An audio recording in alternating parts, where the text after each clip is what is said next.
The Korthax arena had hosted blood sports for 3 centuries. Slavers brought specimens from across the galaxy to fight for the entertainment of the Empire's elite. Most lasted seconds. The strong ones might survive a full minute against a single Raxthor predator. No one had ever faced 5 at once. When the slaver ship arrived with its latest cargo, Warlord Crevenael surveyed the captives with bored indifference.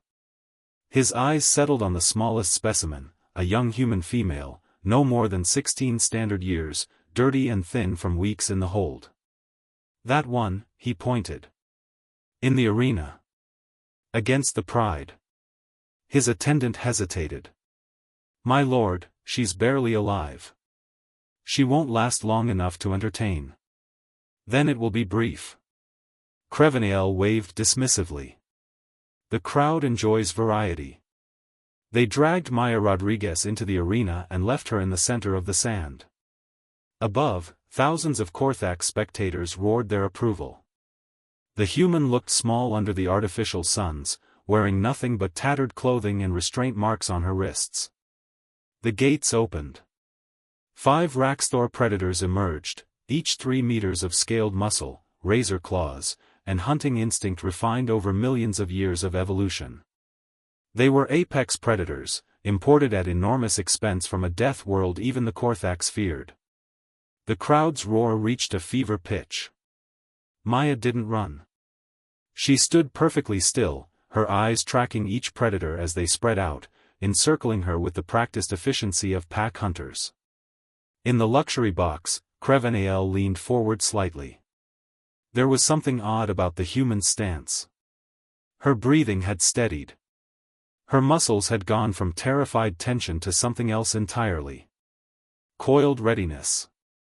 The first Raxthor lunged. What happened next would be analyzed frame by frame for years, studied in military academies across 3 sectors, and fundamentally changed the galaxy's understanding of human combat capability. Maya moved. Not away. Toward. She stepped inside the predator's strike arc, her hand shooting out to grip its foreleg. Using its own momentum, she pivoted and threw, 200 kilograms of apex predator into the second Raxthor. Both creatures crashed together in a tangle of limbs and confusion. Elapsed time, 2.3 seconds. The third predator attacked from behind. Maya dropped, rolled, and came up with a handful of sand that she flung directly into its sensory organs. While it recoiled, she grabbed its tail, swung her body weight, and used leverage to slam its head into the arena wall with a sickening crack. Elapsed time, 6.7 seconds. The crowd had gone silent. The fourth and fifth Raxthor attacked simultaneously, finally coordinating. Maya couldn't dodge both. She didn't try. Instead, she grabbed the fourth striking claw, pulled herself up onto its back, and rode it directly into the fifth. As they collided, she drove her elbow down into the fourth predator's skull junction, the one vulnerable point in their armored anatomy that required precise anatomical knowledge to exploit. Elapsed time, 11.4 seconds. The first 2 Raxthor had untangled and charged together. Maya picked up a bone fragment from the fallen third predator and threw it with enough force to embed it in the first creature's eye. It screamed and faltered. She closed the distance in 3 strides, jumped, and used her momentum to snap its neck with a brutal twisting motion. The final Raxthor hesitated, the first time in recorded history one had shown fear. Maya turned to face it, blood and sand covering her arms, breathing hard but steady. Her eyes held something the predator's instincts recognized and its training couldn't overcome. She was the apex predator in this arena. The Raxthor tried to retreat. Maya didn't let it.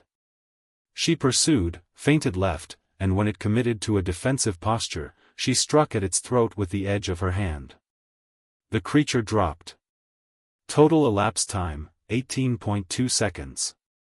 Maya stood in the center of the arena, surrounded by 5 fallen apex predators, her chest heaving. She looked up at the luxury box where Crevenael sat frozen in shock.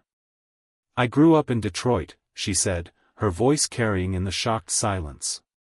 You want to see a real predator? Try surviving 8 years in the foster care system. In the aftermath, as galactic authorities raided the arena and freed the captives, they found Maya's file.